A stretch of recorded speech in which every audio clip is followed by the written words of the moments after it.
This is FBG.Live. From touchdowns and concerts to weddings and Christmas parades. Live video production right here in Fredericksburg, Texas. Live, local, here for you.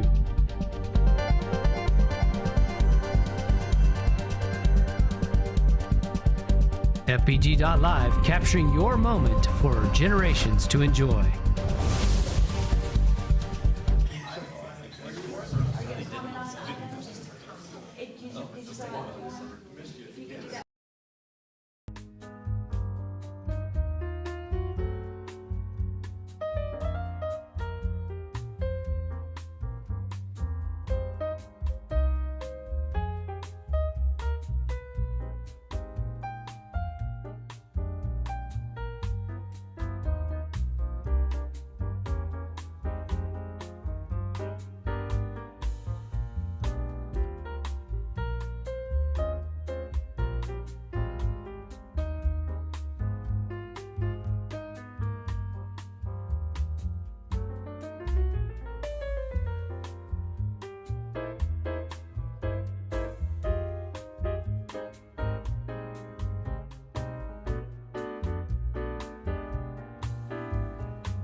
Morning, Judge. Okay.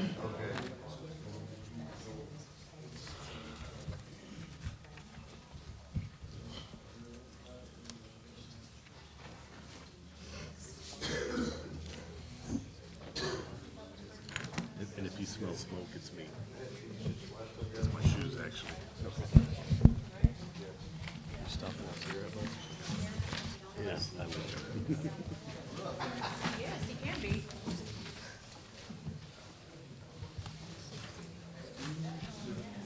Is this all of them?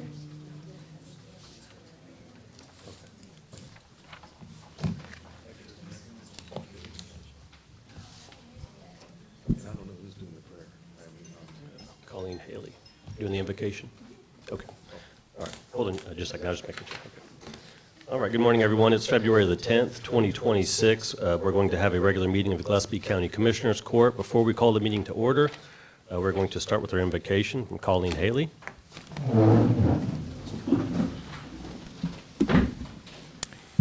Good morning. Would you please pray with me? Merciful and gracious Lord, we give you thanks for this day. We give you thanks for this group of people who have gathered here to be involved with what is happening in Gillespie County.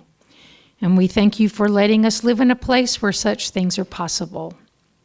Thank you, Lord, for the ways you bless us.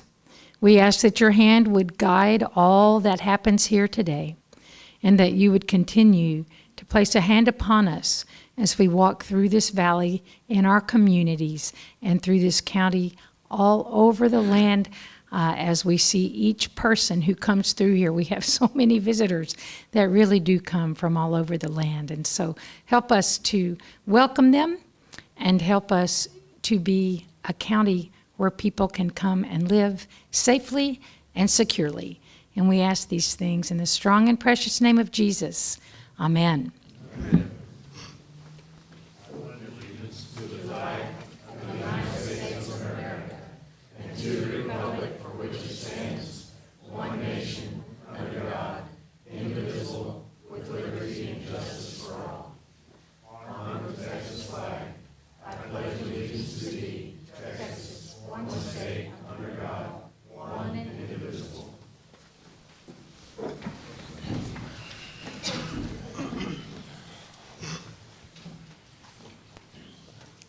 Thank you very much.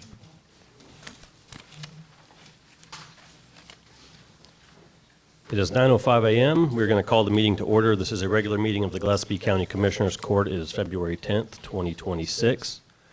All members of the Commissioners Court are present this morning.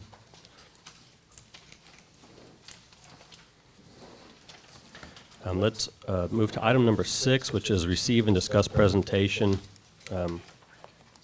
from Dr. Brian Hirth, National Wind Institute, Texas Tech University, providing a public overview of the state-funded Texas Measurement and Prediction System relating to the West Texas Mesonet expansion of rain gauges and radar in Gillespie County. All right, good morning, everybody. Thanks morning. for being here. I just want to introduce Dr. Hirth. He is in the Atmospheric Science and Wind program at Texas Tech University. The purpose of this presentation today is just to give awareness that they received some state funds to expand the West Texas Mesonet program, which is basically their network of weather observations that they started out in West Texas and now is expanding out to the hill country after the summer floods this past summer. We also have the potential to receive a state-funded radar that's going to be located in Gillespie County. This is going to be really great work in terms of being able to detect rainfall amounts, flash flood, early warning, all of those things that we know are so important after last July. So with that, I'm going to go ahead and pass it off to Dr. Hirth. Thank you, Ashley, and thank you all for having me. I'm glad I could be here to talk about this project with you. Shown on the screen here is a weather station that we just installed near Hunt, Texas at Camp La Junta as part of this new project that I would like to talk with you about. Again, I'm a research professor at Texas Tech University. My background is in atmospheric science, atmospheric measurements, and so at Texas Tech we have a deep program in making measurements to serve the state, and so that's what this project's about. Okay, so in response to the flooding events of the July 4th weekend, the state passed SB 5, and out of SB 5, Texas Tech has received $24 million of funding to basically set up a system to serve the state that includes both measurements and modeling of the atmosphere. And to do that over the next 2 years, and I'll talk about these a little bit more in detail, we're going to expand our weather station network, which is known as the West Texas Mesonet. We're going to install 3 new high-resolution radars in the hill country. We're also going to create a modeling system, a weather modeling system that only serves the state of Texas. So unlike the national models that serve the entire country, this will be custom and focused for Texas. And so you put all that together, we'll be developing a bunch of measurements and products that can serve state agencies, decision makers, forecasters. So again, it's an integrated weather solution by Texas Tech, by Texas, for Texas. We're here to serve the state with this system. So the first aspect of this is the West Texas Mesonet. Currently, this is a network of 173 weather stations.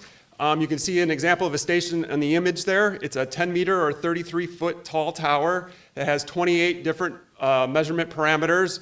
wind speed, wind direction, temperature, relative humidity, solar radiation, rainfall, and then in the ground, there's soil temperature and moisture sensors. If you could advance one.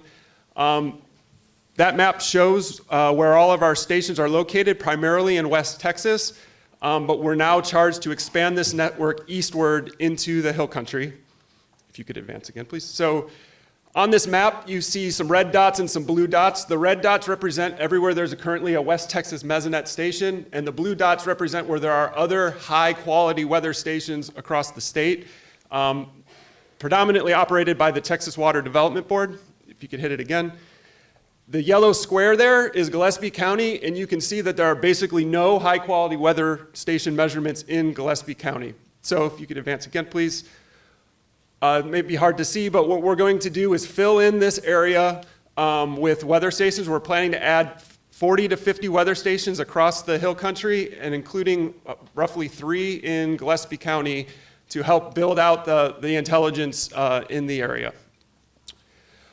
Also, we're going to add radar coverage across the region, and if you could advance one more. If you look at this map, this is a zoomed in of the hill country, and the red dots represent everywhere that there is a National Weather Service radar that currently exists, and you can see that sort of surrounds the hill country. Go ahead. That shaded area represents where there is a low-level gap in the coverage. So radar is a very useful tool for estimating rainfall intensity and rainfall amounts. But we don't have low-level coverage in the critical areas of the hill country and headwater areas that feed into the rivers during these high-impact events. Go ahead. And so again, the yellow box there shows Gillespie County. You can see the majority of the county, including Fredericksburg, exists within this low-level coverage gap. So what we're proposing to do, go ahead, is install 3 new radar systems shown by the blue dots there. And one of those is strategically going to be placed in Gillespie County to help provide coverage over this entire region where this gap exists. And so we've already scouted about 30 different sites, about 10 sites for each of these locations. And so now we're trying to connect with the local folks, local landowners, to try to start to get the connections to maybe get these stations put in. Okay? And then the last piece I'll talk about, and I won't go into too much detail here, but we're also building a numerical weather prediction system specifically to serve the state of Texas. And so there'll be 2 components to this. The first component will be a forecast that looks out 2 days. So every 6 hours, we will run this forecast that looks out 2 days that's focused specifically on the state of Texas. You see a domain here. This is an older version of what this model will be. The actual domain will be shifted more to the southeast to encompass more of the Gulf of Mexico so we can capture incoming tropical cyclones better as well. What sets this apart from what currently exists is that it will be a much higher resolution, and we'll be using an ensemble approach, which means we'll be running 100 different versions of the model. And what that does is it gives you basically 100 different solutions so that you can tell and assess uncertainties and probabilities. So if we have a lot of those members that are all saying the same thing, we're going to get 10 inches of rain in this area, then we have a high confidence that this event is going to occur. Or maybe we have a camp of solutions that go this way and a camp of solutions that go this way. We can start to think about what these 2 outcomes might look like. And so, again, this is something that is not provided by the national models, and it'll be something specifically for the state of Texas and to serve the Hill Country region. And then the second prong of this will be what's known as a warn-on forecast system, and this is basically an event-triggered model that will run out to 6 hours and provide forecast every 5 minutes. So we think a high-impact event is going to occur. We start the model as soon as the first storms develop, and then we can start to forecast with really high detail what those look like out into the future. And this model feeds in all of these measurements that we're adding. All these Mesonet stations, all this radar data will feed into these models. Again, the point of all this is we're building out a system that's specifically to serve the state of Texas. No one in the country will have this capability, and it's all to serve this region and to serve the state. So why am I here? Basically, we are looking for collaboration with landowners to help host the measurement facilities. I talked about the radar sites, as you see on the left there, and then the Mesonet weather stations on the right. As far as the radar sites go, we're again looking for a single deployment here in Gillespie County, and I'll talk a little bit more about the scouting that we've already performed. And again, we're just looking to try to connect to local landowners that can help us out in hosting this site. We're also looking to install, like I said, up to about 3 mesonet weather stations in the county as well. We already have one station, landowner that's committed to a station just west of Fredericksburg, so that's probably a done deal. But we'll be looking for a couple more sites across the county to help fill in the gaps. As we focus on the radar itself, I know this map, I'm sorry, is a little hard to see, but we've already scouted about 10 different sites across the area. And if you look at this map, Fredericksburg, the city, is in the southeast corner, the bottom right corner of the screen. And what we're looking for is placing the radar on high terrain so that there's no blockage, so we have clear view 360 degrees around. So we did a bunch of scouting to the north and northwest of town and identified several suitable sites. The one requirement that we also have beyond the view is having access to 3-phase power. The system needs 3-phase power, so we need to have that nearby as well. But the radar system itself will look like what's shown in the image there. It'll be basically a walk-up tower that on top has the soccer ball or dome protective covering, which underneath that is the radar antenna or dish and pedestal. And then down on the ground, there'll be a small shelter or 20-foot sea container type shelter that houses all the electronics, the computers, power source, all of that. So all in all, it's about a 50 by 50 foot footprint, and the tower will be about 60 to 70 feet tall. The system will run autonomously. There's really no user interaction needed. We can control it all remotely, and we'll just need to come visit the site 2 or 3 times a year just to perform maintenance and checks on it. Okay. So again, you can see on the map there's some green pins that represent specific locations that we've identified. We're seeking leases on the order of about 2 to 5 years. We expect these to be long-term deployments. We have initial funding to build out this whole system for the next 2 years, and then we anticipate the state is going to continue to support this well into the future. So we're looking for multi-year commitments to host the radar systems, and we can offer a lease payment as part of the agreement. So we're happy to talk to anyone who'd be interested in that. Texas Tech and our contractors will handle all of the installation responsibilities. If power's nearby on the road, we'll get it run to where the site is. We'll take care of all of the work. So we're just looking for someone to help partner with us. And so you can keep going through the next sequence of slides.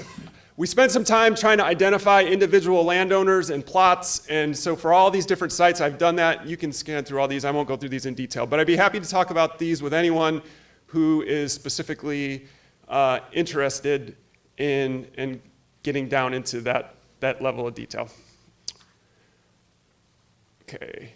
So to summarize, Texas Tech has received funding from the state through SB 5 to help develop a measurement and modeling system to serve the state.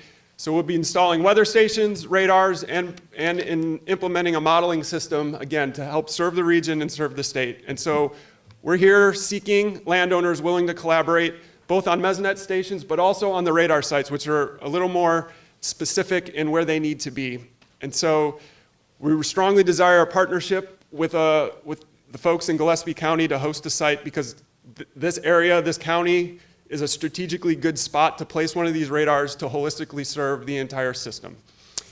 And also we've been working with local emergency managers as well to understand what their needs are, and so that once we get all this data collected, all these measurements implemented, we can start to serve the local officials and decision makers the best way that we can. So with that, here's some kids in Hunt learning about a weather station, and the next slide has my contact information, and I'll open to any questions if that's okay, or please feel free to reach out to me at the contact information on the screen if there's any interest. Thank you again for your time. Appreciate it. Thank you. Thank you. Have any questions from the Commissioners Court? So Dr. Hurth, I'm sorry. So with this information, once this information is collected, is that going to be available to the public, or Yes. just to? All the So it'd be data, an all app? the information, the weather information, either the measurements and the modeling will be immediately put out onto our web pages, apps.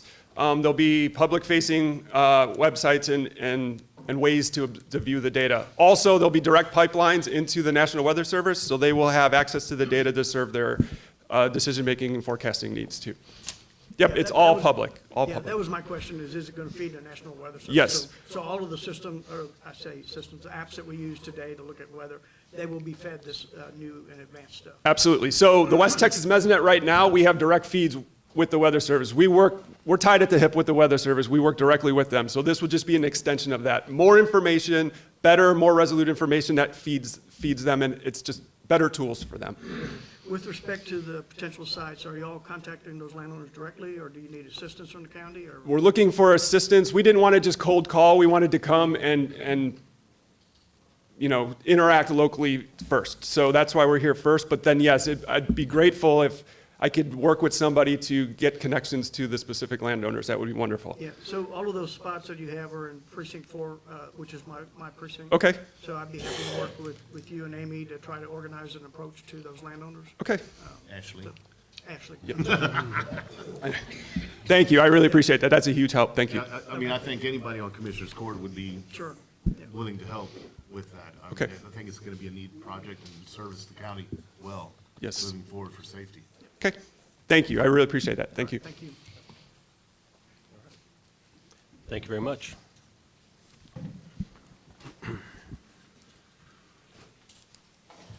Okay, so on that item, we had a presentation and discussion, but no action by the court. While we're discussing weather, let's move to item number 7, which is consider approval of the resolution and related documents for participation in the SB3 Flash Flood Warning and Monitoring Grant Program. I know that we've had some discussions about this previously and agreed to move forward, but we need a resolution as part of that application for the county indicating support for the project. So Ashley, if you want to elaborate on that, go ahead. Sure. So I just wanted to give some updates. I know I was here a few weeks ago to talk more about SB3, which is the state-funded flood siren alert system program. 30 counties in the disaster declaration from the past summer's flood are eligible, so we are eligible for up to $1 million. We are also eligible to potentially get another $250,000 if we request it and it's approved by the Texas Water Board. The updates that I have for us is I did get clarification on the locations, and so SB3 has kind of put the Texas Water Board in charge of designating high-risk areas in every county of where they're expected to kind of deploy either monitoring or sirens. They're going to be releasing that March 3rd, but they did tell me that they are very flexible with what the county and the city officials think, because we know our county and we know how we flood, and we've got engineering teams and folks who are experts in that. And so we feel pretty confident that we're going to be able to work hand in hand with the state and the water board to meet their requirements for SB3. We also have been assigned a Texas Water Board representative or liaison, and they are kind of attached to our hip during this process, making sure that we have everything we need to roll out this project. And then lastly, I did just want to mention, we're actually holding a city and county planning committee tomorrow with just internal city and county staff to work on planning what the system will look like for Gillespie County and the city of Fredericksburg.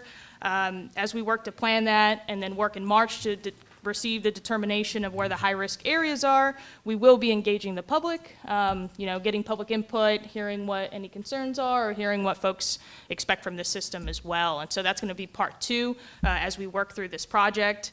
The funds are expected to be spent or completed mid-2027, so it's a little bit of a fast pace, but with the support of the Texas Water Board and everything, we feel like we have the support for that. So that's all the updates I have for y'all to consider receiving the funds.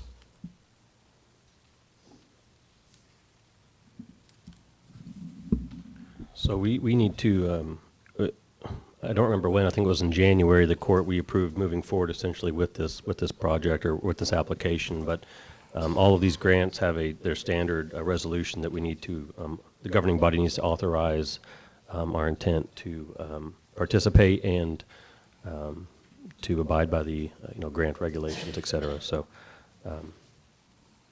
anything else, any questions for Ashley? If If not, I'll make a motion, or do you want to make a motion? No, go ahead, sir. I'll make a motion to approve the resolution authorizing participation by the county in the SB3 Flash Flood Warning and Monitoring Grant Program. Second. There's a motion and a second. Any discussion? All in favor, say aye. Aye. Any opposed? Motion carries. Thank you. Ashley, while you're up there, can you give us just a very brief rundown of the fire event we had yesterday? Sure, yeah. So my office, or me, I was notified via dispatch that we had a brush fire that was out in Precinct 4. It ended up requiring state assistance, so Texas Forest Service came out. They provided an engine, a dozer, and also air support because we had air in the area. We had multiple county and city response personnel on the fire. We were able to contain it at about 39, and so they reached containment last night around, I think, 6 p.m. Our city crews are actually going out today just to make sure that the black is still black and that there's no additional extinguished points. But we did lose one structure which was not residential, and I believe we have up to 6 properties impacted. Emergency management's working on doing reach out to landowners who have been impacted, as well as making sure that any unmet needs are covered. The next step would be to talk to the landowners and get them connected to AgriLife, if we can provide any kind of recovery assistance for their land, but also just make sure that folks have what they need. But I believe the incident was about 6 hours long, and like I said, most crews actually demobilized around 6 last night. Any comments from the court? I do have a comment, Ashley. I got this one here.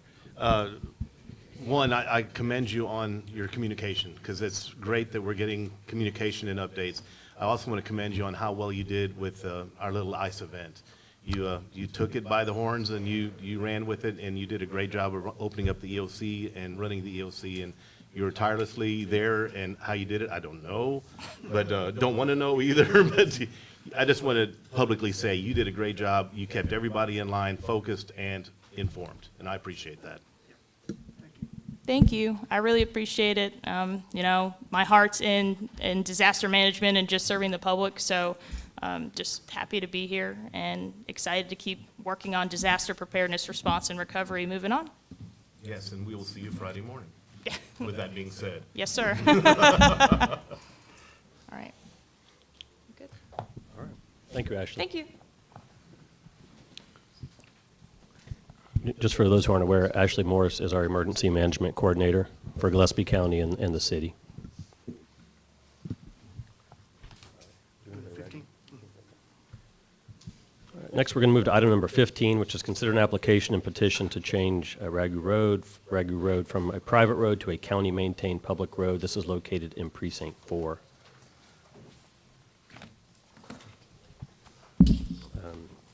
We do have 2 individuals that signed up to speak on this item. Thank you. Thank you,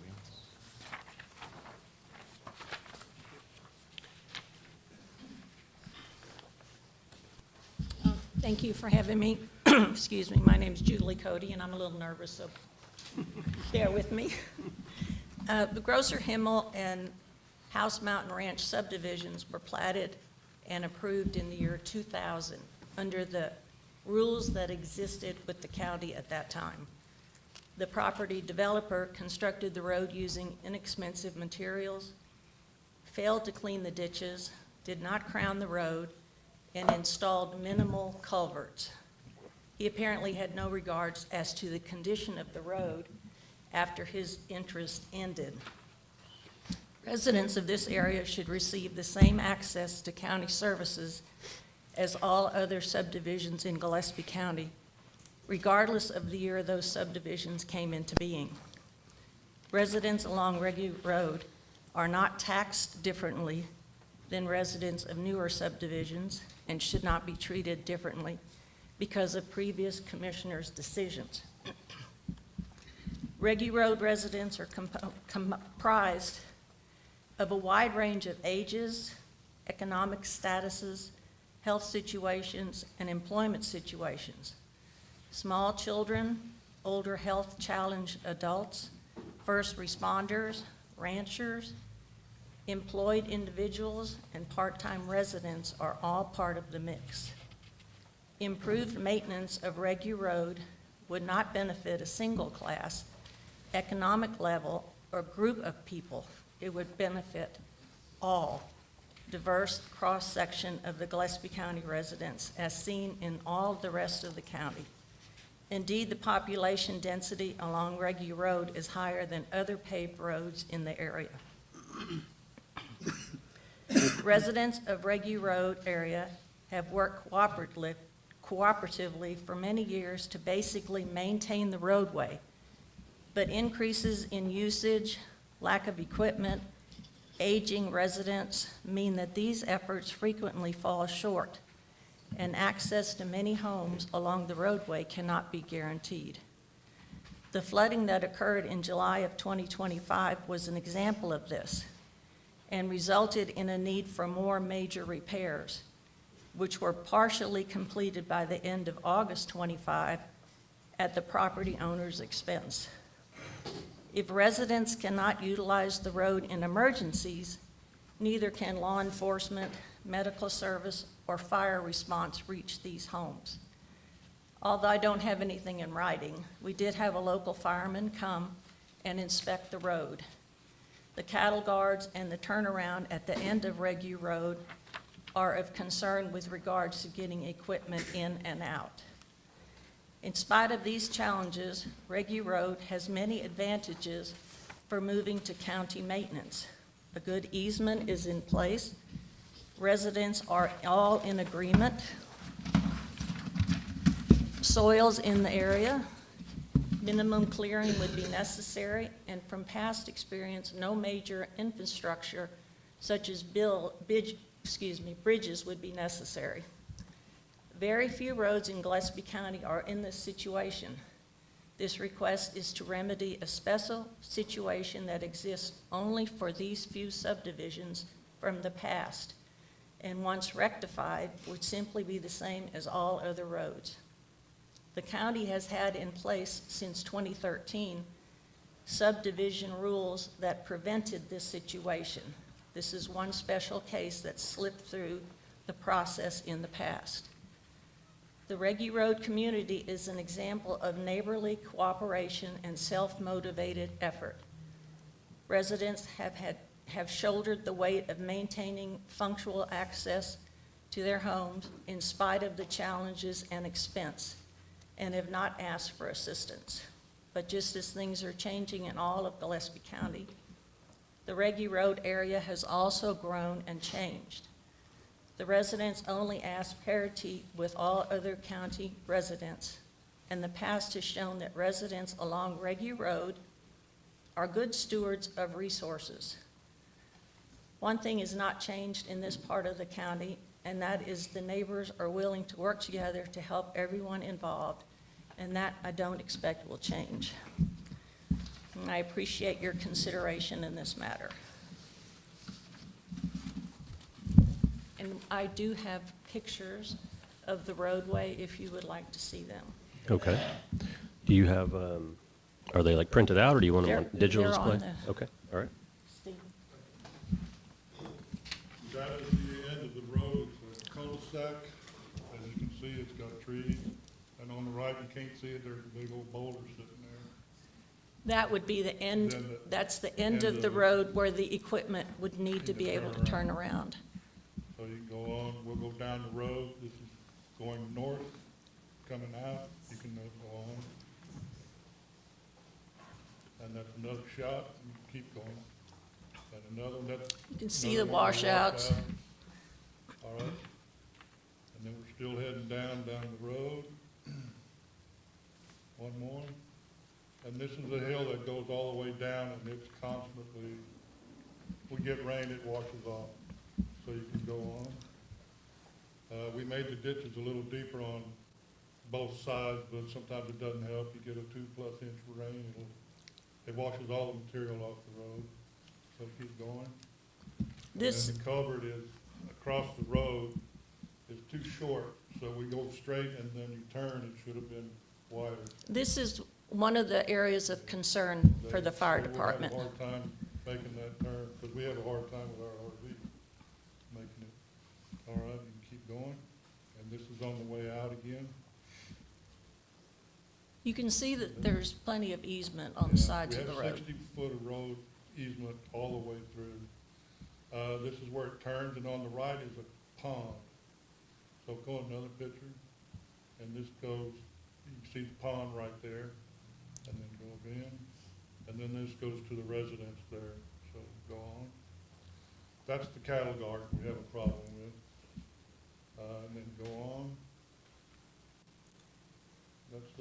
That's looking back where, that's where the Regu, The our gross, subdivision. yeah, the Grosser Himmel starts right there where that sign is and goes, To the cul-de-sac. yeah. So go on. Now we're gonna go around. There's a culvert that cuts across there. It is no good. It's one of those plastic ones put in. It's all squashed and full of dirt, so it runs over on this side. It runs over the road over here, and then down the road and washes all the material out. So you can keep going. That was just another shot back. You can see the pipe there in the corner. So we can keep going. And this area here, the constant washout over here. And this, on this side over here, there's a hill up there, and it comes down and they built a terrace. It catches the water. And then it goes over to the pond, and when it gets to the pond, and overfills, it washes onto the road, and it washes all the material off the road. That happened in 2025. The pond overflowed, washed out the entire road. This is still part of that area that's constantly washing out and go on. And you can see up here, we've got another patch we have to put in to, keep it from washing out. You got a better look there and then go on. There's a section that we, There's a section, this is from the other way, where the water runs down, and it kind of runs across these properties now because all the land, the grass and stuff is filled with dirt. All right? And then that's the 23 entrance comes in. One more. Yeah, you can see the old cattle guard there, that was there, I think James took that down to get, so we could get in and out with our truck. it's about 1.5 miles from 2323 to the end of the main end of the thing road. is, any emergency vehicle would have a very hard time to get themselves. That's it. This is where the cul-de-sac was, right here. It goes on around, and then goes to that house there, and then out to 23, 24. Any help the county could give us, we would certainly appreciate. So, have all the landowners committed to dedicating a public easement? Yes. Okay, so you have the Grosser Himmel subdivision on the, I guess, the back end of the road, and the front end is owned by one individual? Yes, Is that correct? and he's here, Okay. Don West. And I'm assuming we have some others that wanted to speak on that. We have two others. Okay. Why don't we let them speak, and then we can ask more questions, so. Mr. West? I don't really have anything to speak of. I was signed up if y'all have any questions about it. It's a little complicated, so I was figuring you might have questions about it. Okay. Shirley Jones?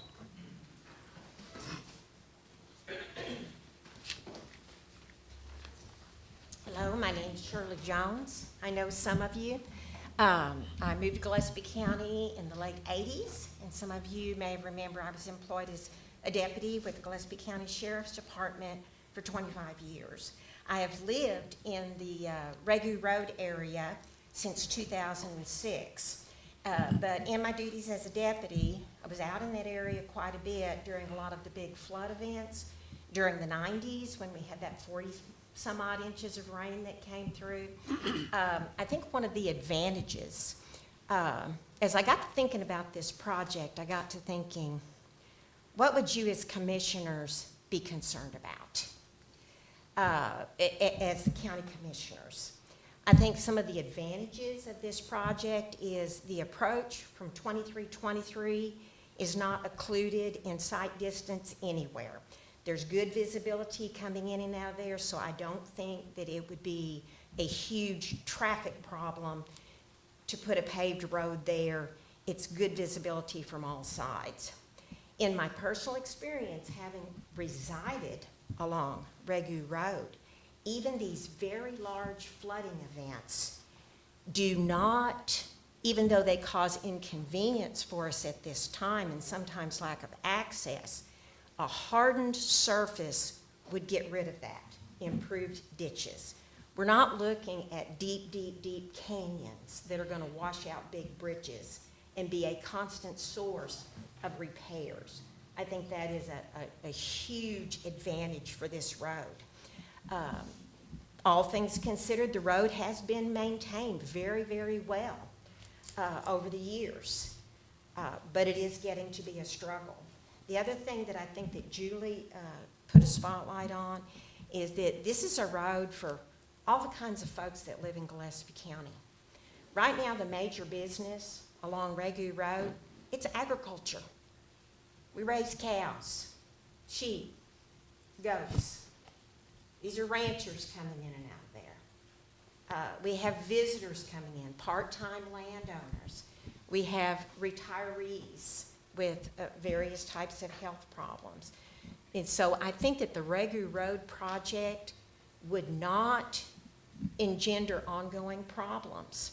I've been out there since 2006.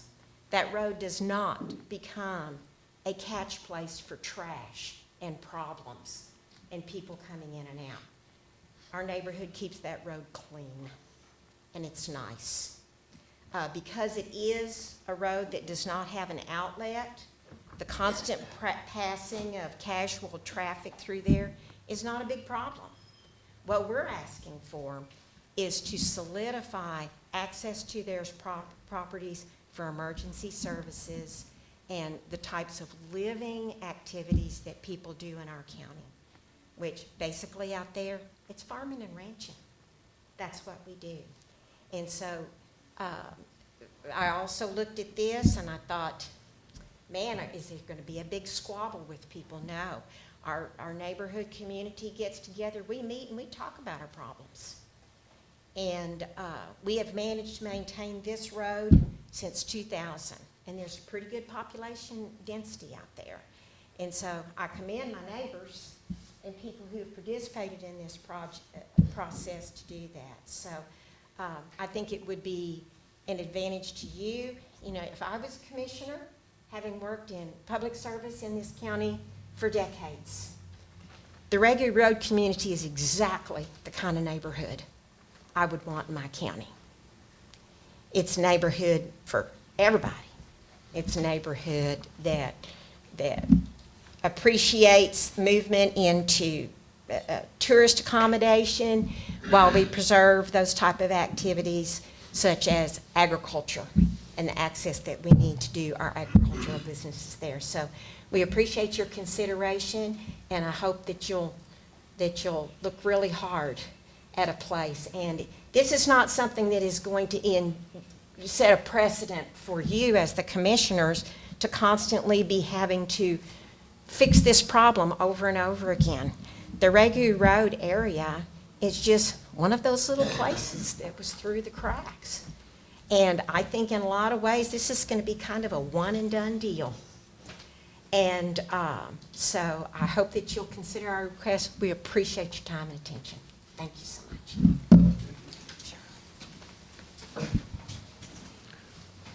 Did anyone else sign up to speak on this item that I did not call?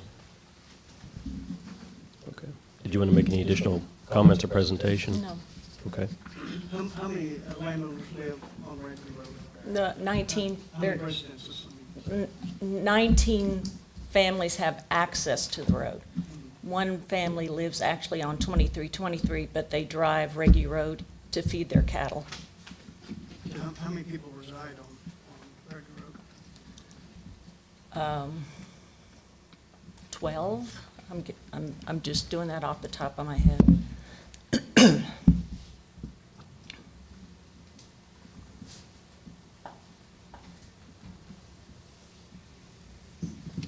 We have some people that own property there, but they don't live there full-time.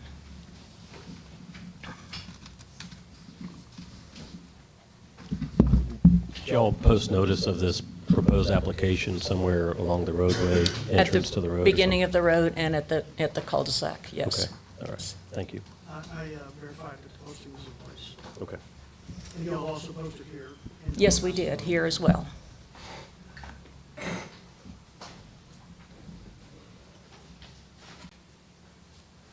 Is the interest in to pave it, to bring it base, or what is the, since it's in your precinct, what is the long-term goal, or what is the? Yeah, so with respect to roads in the county, I mean, all of us, every precinct, I believe, has some roads that are unpaved. What we have not done as a county is assess what costs would be necessary to bring the road up to a level that would prevent the flooding that occurs, not the flooding, but the washout associated with flooding. My road foreman has gone through and he's identified that there'll be quite a few culverts that have to be put in place to adopt that or prevent that. And if we were to bring this in, my perspective would be is that we would try to control the erosion that occurs with the flooding, build up some base on the road to get it up to a level to where it's easier to maintain. And then over time, we could look at paving it, but it would not be something we'd do all in one go. And of course, we don't have the cost of that. So that's something I think that we would have to determine before we say yay or nay with accepting this. So, What is the distance of the road? 1.7 long. is it 1.7? You know what you said? I think it's a mile and a half. Yeah. Yeah, it's about a mile and a half. And I know another concern is that, if we accept this road into the county maintenance, there'll be others in the county that'll be asking as well, and we have to consider all of those things. I will say this and Julie made the comment about it slipped through the deal. So in the 50s, 60s, and 70s, people came to the county and said, will you accept the road into the system? And many of these roads were roads that were of this length that went dead-ended to some place in the county, was building out the county road network.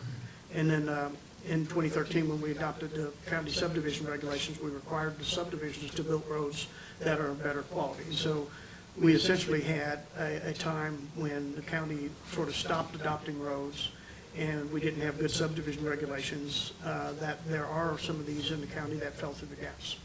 And so this is my concern. How do we service these individuals and make sure that they have good access to health and safety related, fire and EMS, that others don't have that experience because the roads are built to the proper quality and or they were adopted into the system. So we have sort of this window where things were not adopted.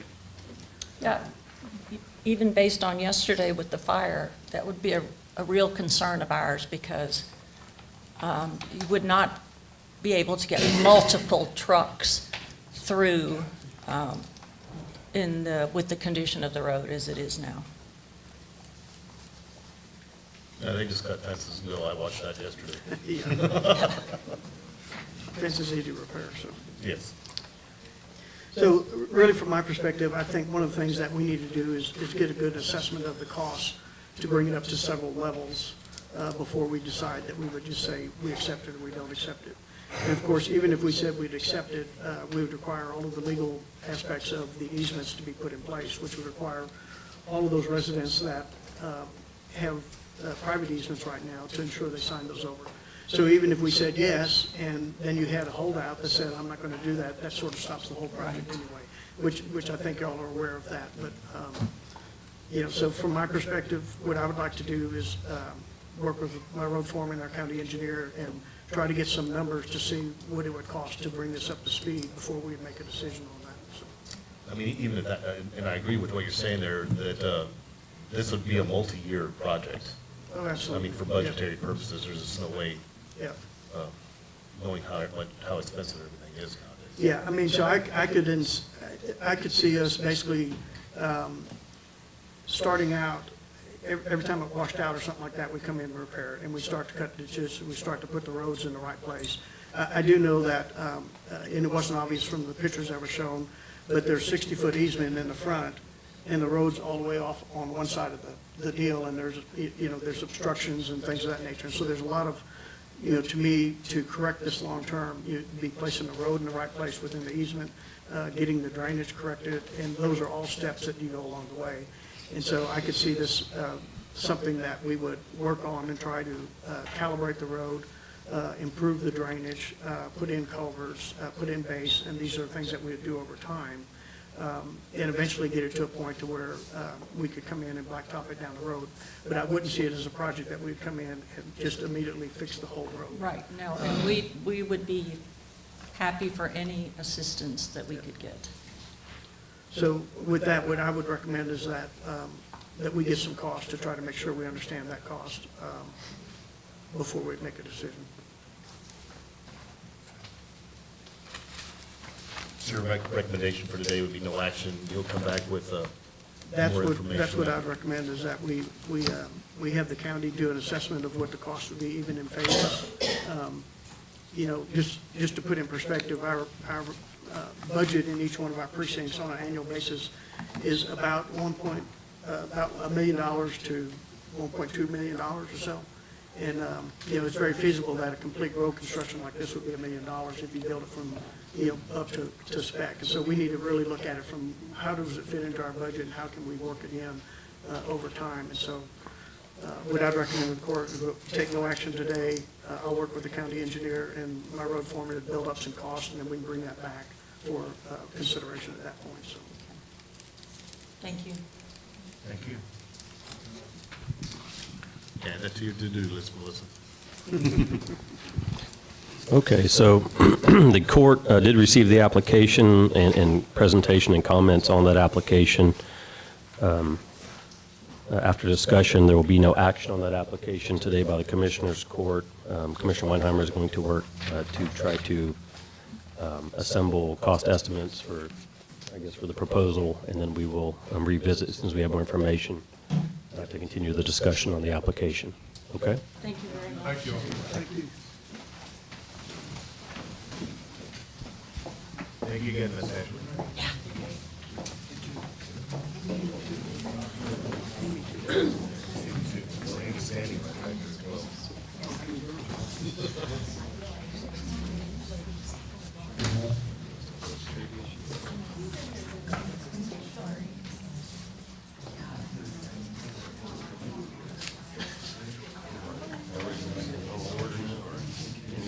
Any other special requests? I don't know of any that I've been through there.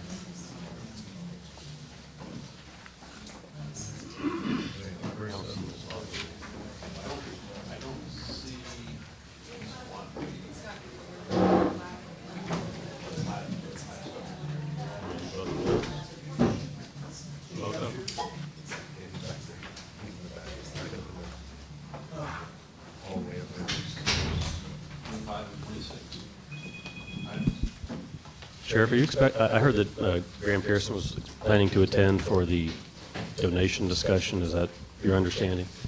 He confirmed this morning he was coming. Okay, all right, so we'll hold off. And You give him an got it. He's supposed to opportunity. be here any minute now, yes, sir. Okay, that's fine. We'll just making sure we didn't want to go ahead without him, so we'll wait. Thank you, Judge. We will now move to item 25. Consider approval of a final plat application for the Loudon Cabin subdivision, precinct 4.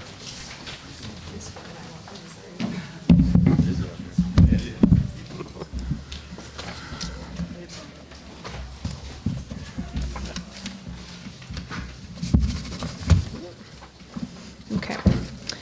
So you will have in your packet a PDF of the proposed plat for the Loudon Cabin subdivision.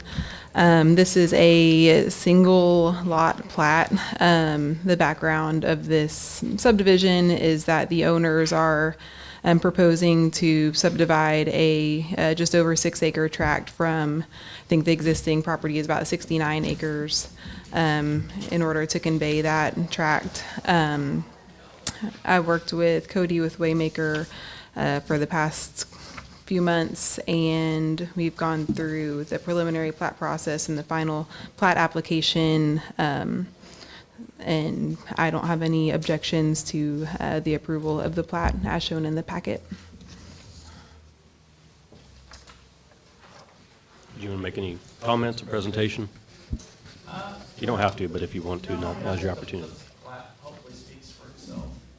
I mean, it is a bit of a special case, being that, we're creating a plat in the county for one tract of land. And the understanding with Melissa is, this is a one-time opportunity for this landowner. So, moving beyond this will be put in a different class of land division. Right, so it's a single lot plat, because the remainder of the property is 62 acres, 63 acres. So there's no requirement to plat a 62 acre lot. So that's essentially why it's a single lot subdivision. We'll move we approve the acceptance of the plat application. Second. There's a motion and a second. Any discussion? All in favor, say aye. Aye. Any opposed? Motion carries. Approved. Thank you. Appreciate you. Item number 26, consider approval of the replat application for Lot 28R and 29R in Southwoods subdivision precinct 3.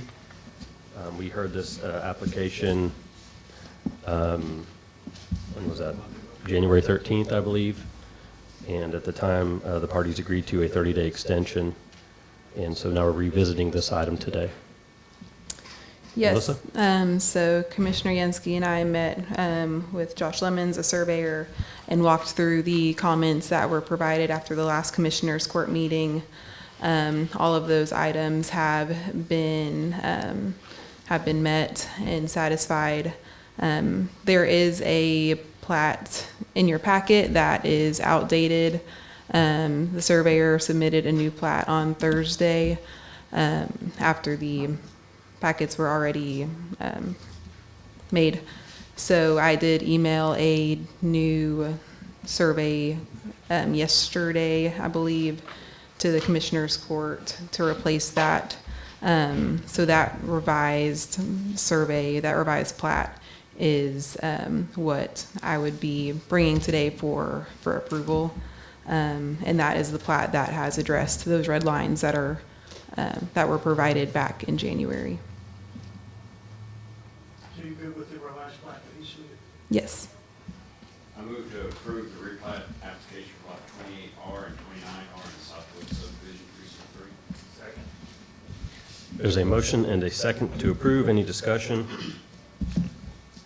I just, for clarification on the record, in the packet, we do have a memo that from the county engineer, the comment letter, that's dated January 5th. And in that letter, it recommends disapproval of the replat. That was the original discussion that we had about a month ago. So this is not the current recommendation letter. That's based on the original discussion we had on January 13th. Any other discussion? All in favor, say aye. Aye. Any opposed? That motion carries.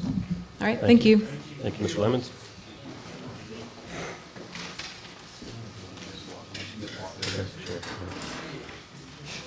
Y'all ready for that one? Okay, we will move to item number 27, consider approval of entering into an agreement with Leanne Watley to provide appraisals of fine artwork and collectibles in the Pioneer Memorial Library.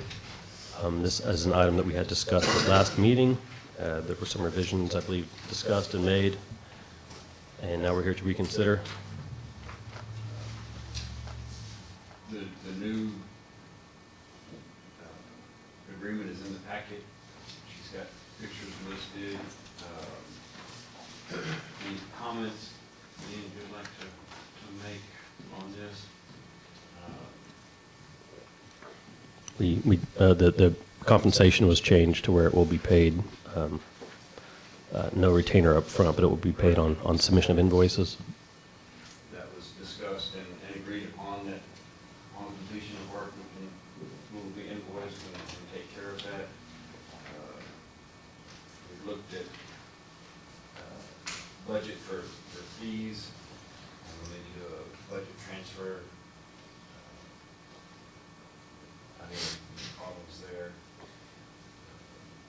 down to 17 items, I think. Yes, that's correct. So the scope of work is less than we initially had presented because we decided to move some items to just inventory and not to be appraised. So it should be a lesser amount at the end of the day. And what was the purpose of moving some of them just to inventory rather than? Because upon consideration of the list of items, some of those are not going to be a very high value. What's that threshold? What's that threshold when you say not high value? Well, I'm looking at things that are under like $100. Okay. You know, was really minimal. And I think that for your concern for the Gillespie County assets, you want to know if there's something 5,000 or more, you know, individually. Correct. And I know that there's one piece in particular that's significantly valuable, but until yeah. That threshold is different for people. And that's Sure. what I was wanting to know what that.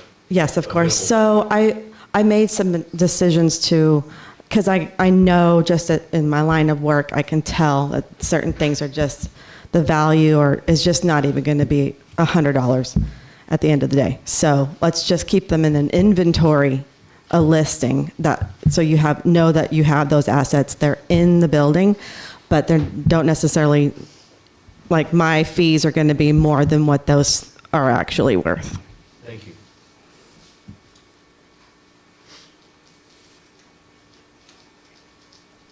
For insurance purposes, there's some concern about, we really need a good value on these. With that, I move to approve entering into an agreement with Leanne Watley to provide appraisal of fine artwork and collectibles in the Pioneer Memorial Library not to exceed $5,000. Second. We have a motion and a second. Any discussion? So you said there's going to be 17 items you appraised, is that correct? Correct. Okay. For the McDermott building in the library. Any other discussion? All in favor, say aye. Aye. Any opposed? Motion carries. Thank you very Thank much. you. I'll get on it. Thank you, ma'am.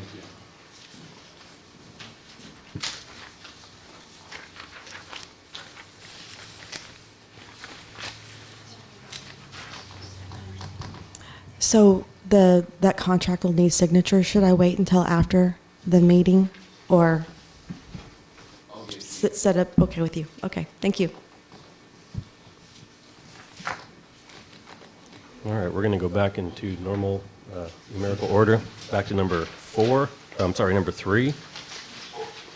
Approve job descriptions and or posting for positions in human resources, 3A. Okay, well, we'll come back to that one. Nice try, Judge. Yeah, sorry. I feel bad for Lindsay doing the minute. It's all over the place. Okay, we will come back to item number 3. Item number 4, consider approval of promotions, transfers, payroll changes, and or hiring for positions in the county sheriff's office. Okay, so we do not have any after at this point. We're still in the process of making sure we have backgrounds completed. So once we do, we'll put them back on there. No action. No action today, yes, sir. Thank you. No action on item 4A. Item number 5, consider approval of county clerk minutes for commissioners' court meetings. I was able to get the minutes to Commissioner Yancey to review, and it would be February 2nd, 2026. I had a couple of corrections that I sent you, got those. So- Sometimes when you both make motions at the same time. No, I understand, Hard to I do. understand, that's why I try to catch your eye, so otherwise, I have no issues. I'll move we approve. Second. We have a motion and a second to approve. Any other discussion? All in favor, say aye. Aye. Any opposed? Motion carries. You're looking now, can we go there or no? Back to item number 3. Okay. Item number 3A, Human Resources Department, job posting and description.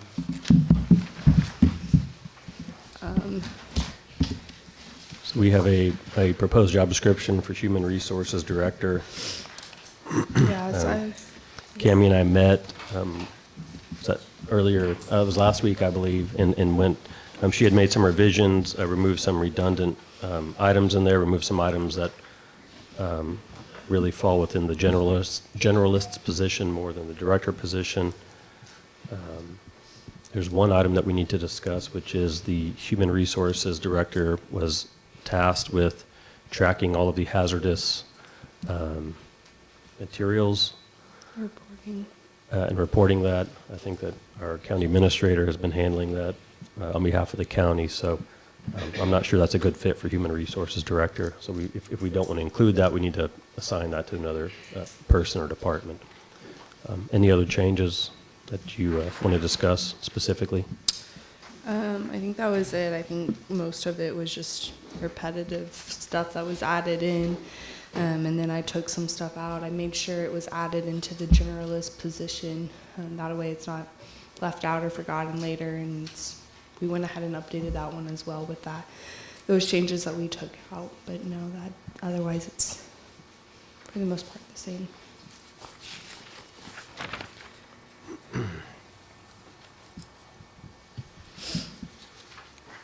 When's your last day? The 7th. March 7th?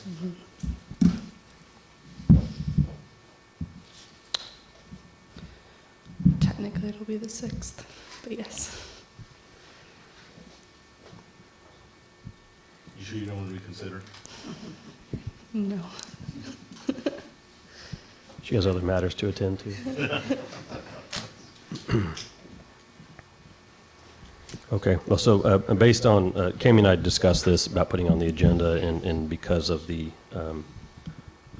time sometimes it takes to locate these candidates, we wanted to try to get this posted as soon as possible. So any other comments, questions from the Commissioners Court? If not, I think we're looking for a motion to approve the description and approve posting of the description. I move to, sorry. No, go ahead. I move to approve job description for the HR department and posting for that position. Second. We have a motion and a second. Discussion? Yeah, is that, we're removing the hazardous materials reporting in the posting? Is that what we decided, or is that what you? Yeah. I was assuming yes, sorry. Okay.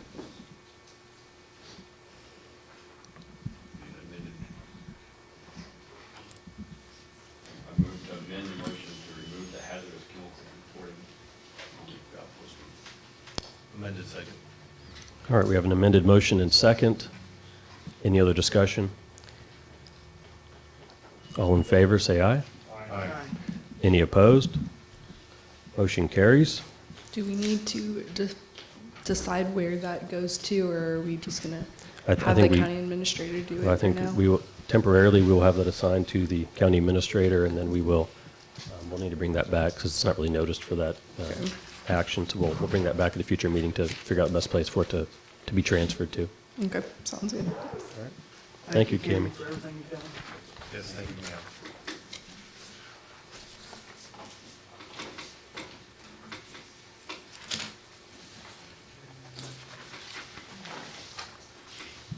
Item number 8, consider approval of purchase and payment of an invoice from Thomson Reuters for the law books that were purchased by the district clerk for use by the judiciary.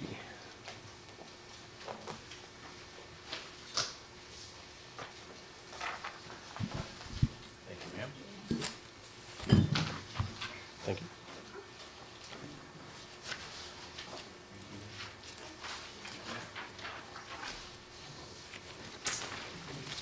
I'm Deb Phillips, Chief Deputy Clerk for the District Clerk's Office. I'm here on behalf of McKenna Herbert, District Clerk, to request that this court, the purchase and payment of this quote invoice from Thomas Reuters to be paid out of the Law Library Fund in the amount of $6,499.80. These books are for the 216th District and the County Court at Law courtroom, as their books are out of date. This invoice and quote will need to be signed and returned to the district clerk's office today or tomorrow, as Thomson Reuters will not process the order without the signed paperwork, as it's over a certain limit for the processing system. Plus, Judge Patello asked specifically that we get these done ASAP because our books are really out of date on the benches. Thank you. All right, y'all have any questions? So with it being over 5,000, is Thomson Reuters, is that a iBoard or a single source? Yeah, I mean, And we're ordering 2 sets, just to be clear. 1 set for Judge Nevins and 1 set for Judge Patello. I'll bring you one too, Karen, if you need one.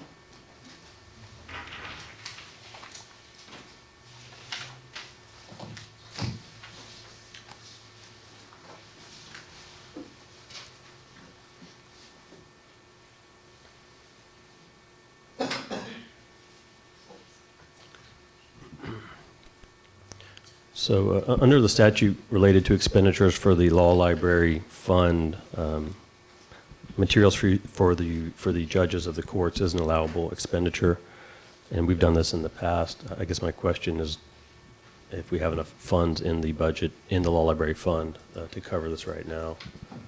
Do you know if we have enough money in the law library fund for this?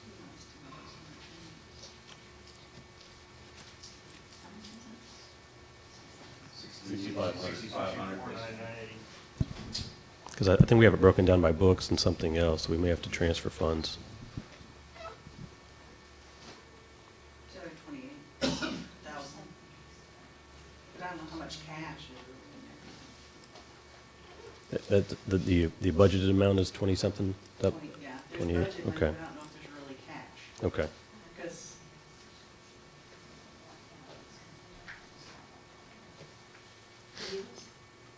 And I think he just has a subscription that's renewing Mhm. in there that's gonna take up most of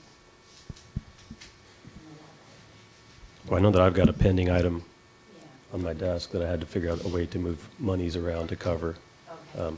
I think it's because we break down that budget by books, and I can't remember, but off the top of my head, I think we have it segregated into 2 sections, and so there, we may have to move from one to the other. And we inject money into that fund from the general fund, I think, each year, and so I don't know if that's been actually done or not, so that may be, I think we budget $20,000 transfer from general fund into law library fund.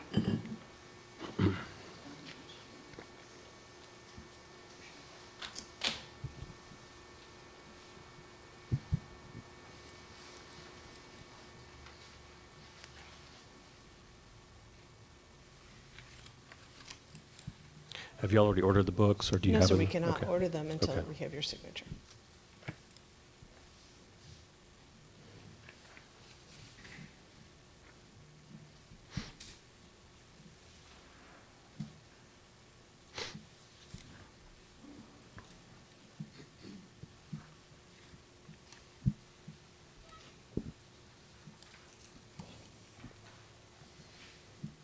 All right, pending the resolution of the funding issue, any other concerns or comments from the Commissioners Court on this item? Well, I do have a question.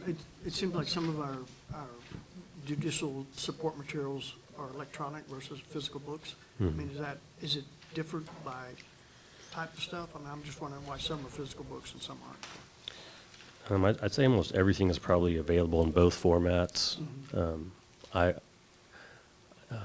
I suspect that these are probably to be used on the bench, which is, it's typically easier to open a book at that, as opposed to trying to get on the computer and kind of research it that way. So,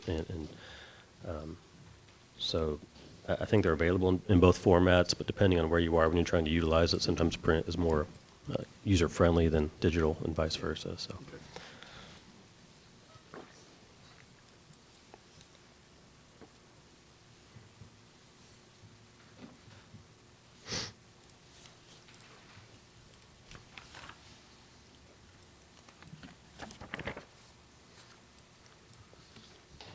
All right, let's, y'all need some more time to look at this. I mean, we may have to take a break so I can look at it. We can talk about it, because, okay. Break would be good. All right, so we will, we need to try to figure out the funding side of this before we can take action on it, so, do you want to take a break right now, or do you want to move through some other? Okay. All right, so we're going to recess. It's 10:14 a.m. We'll take about a 10-minute recess, and we'll work on this. Do you want me to come back?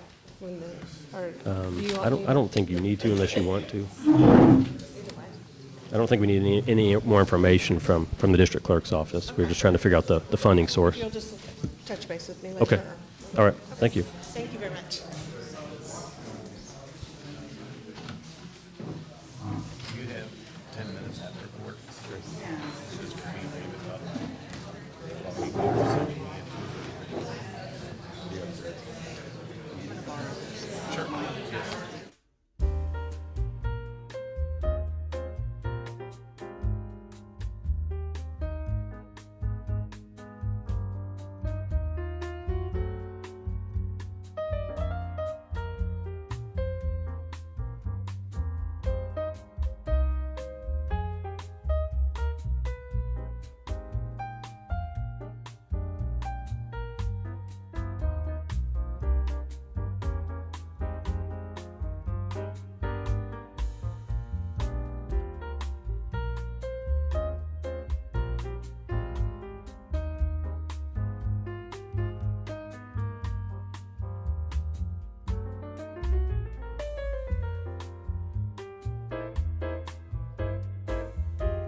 being the Gillespie County Commissioners Court.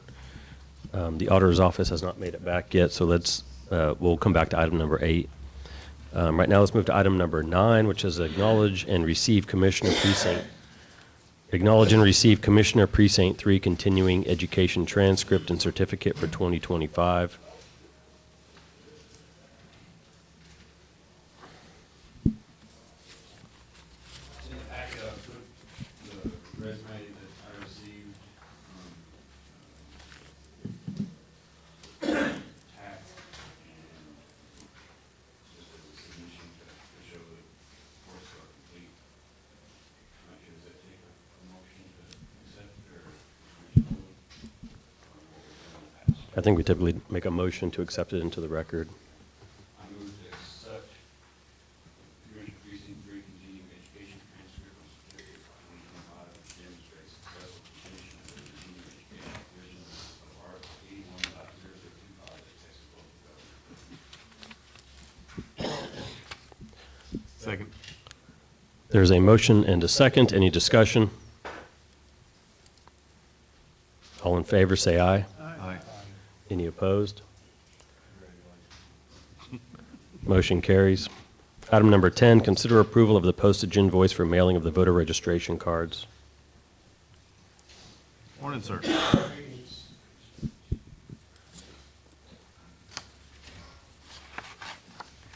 We got more phone calls about this than anything because of the delay. You would have received a card in the mail about the color of my shirt. That's why I wore the shirt. The delay was primarily because of redistricting around the state to get final official lists. We sent out almost 22,000 of these cards. We've had 600 of them back already. There's two purposes of these cards. One, lots of people use them because they have a lot of things on there. What commissioner district, all those things are there, not just your precinct number. And a lot of the folks in my generation kind of collect them and you get them stamped, and those things are nice. But the key thing for us is it's first-class mail. And from my office, first-class mail cannot be forwarded. It is, Elvis does it. It's returned to sender. And as a result, we know a change has occurred that we don't have in our database. Letters go out. As soon as we get it back, we need your update. And then some of the voters who don't take advantage of that show up to vote and still have to fill out a change of address card or statement of residence. So it's a very effective thing. It's done every 2 years. And in the spirit of the season, I ask you to vote yes.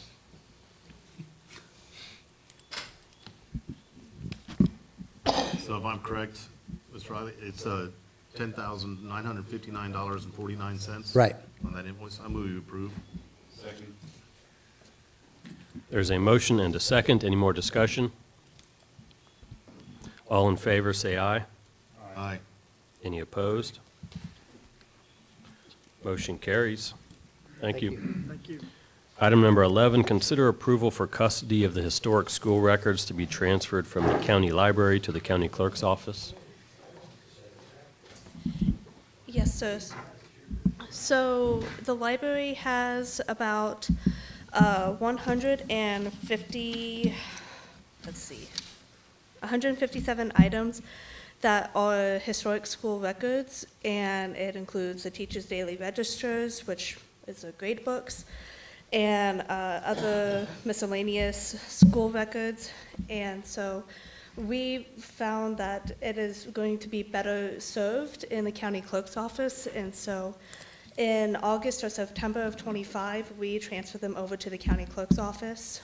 And so that way, one, that will free up space in the library, and two, they would be better suited here at the courthouse. And so we just want to have that official approval of the transfer.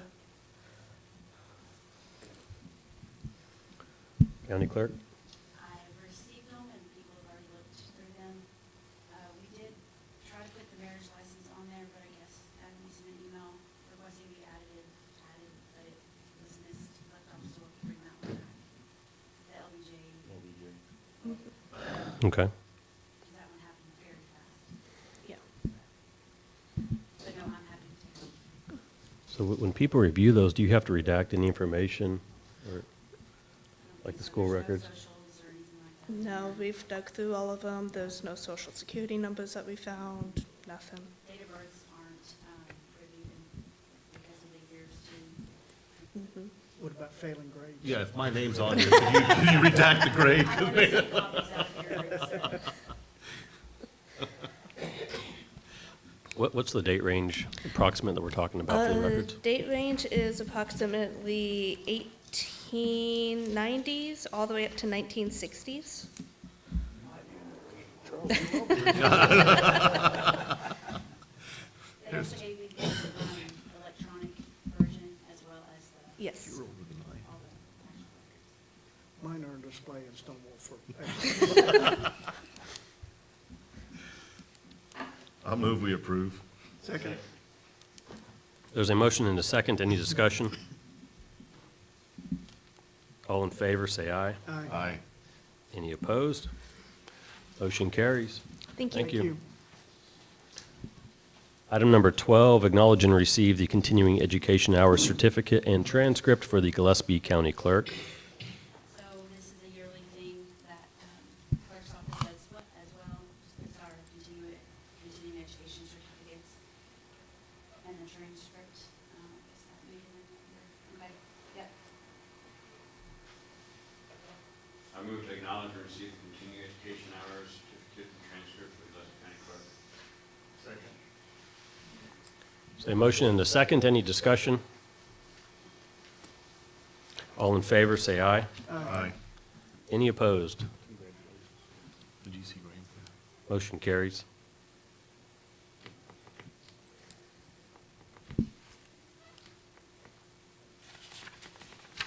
Which will be there shortly. Yeah, we'll just keep tracking. Item number 13, receive racial profiling report from the constables in precincts 3 and precincts 3 and 4, and receive notification that those reports have been filed with the Texas Commission on Law Enforcement. The reports are in the packet. I don't think either of the constables are here this morning.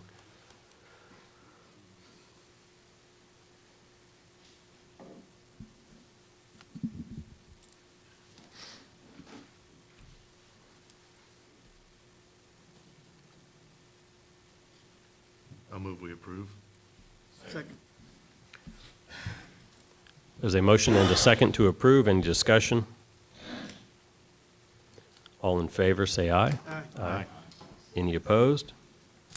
Motion carries. Item number 14, accept a donation from the Rotary Club of Fredericksburg to make repairs to the bandstand located on the courthouse square. We did discuss this a few meetings ago. And then I believe that our facilities maintenance director has coordinated with them, and I guess is bringing this back for more discussion. Yeah, just on behalf of the Fredericksburg Nimitz Rotary Club, I'd like to propose a donation to replace the steps and build to install railings on both sides of the bandstand located on the county square. They anticipate this to be less than $1,000. They will donate the wood and do the work.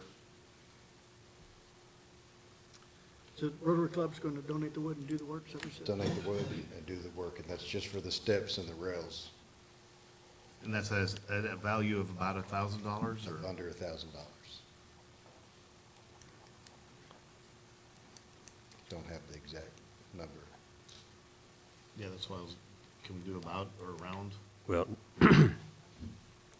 at some point, the auditor's office is going to want a specific number for our donation, so. If you approve this to move forward, I'll get with the club. Okay. And get an exact number on it. So are the railings, they don't exist now, or are they being They added? don't exist now, and it's my understanding that at the July 4th, we had a program, and several members of the community had trouble getting up on the gazebo. You're talking about railings on the steps? Correct. Okay, so not Just around. not around, just. Okay. Just a system up the steps. Handrail. Assist a handrail going up. Do you know if they ever existed? Were there ever handrails? Have you seen any photos ever? They did not, but I don't know. Historical issue with using that? Possibly. I mean, I think it would be justified based on the accessibility issue, but we probably need to notify Texas Historical Commission. At least send them notice. Okay. For an alteration. You know, the repairs are fine, but if it's an alteration or adding something that didn't exist before, we need to notify them. All right, well, let's table this, and I will contact Texas Historical Commission for approval. I mean, I think we can approve condition upon you getting, I mean, I'd be okay with doing that, if y'all want to. Okay. I'll move we approve the donation from the Rotary Club to not to exceed, or to get the final amount later, and approval by the Texas Historic Commission. Second. We have a motion and a second. Who got the second? I'll let y'all. Any more discussion? All in favor, say aye. Aye. Any opposed? All right, motion carries. Thank you. Thank you.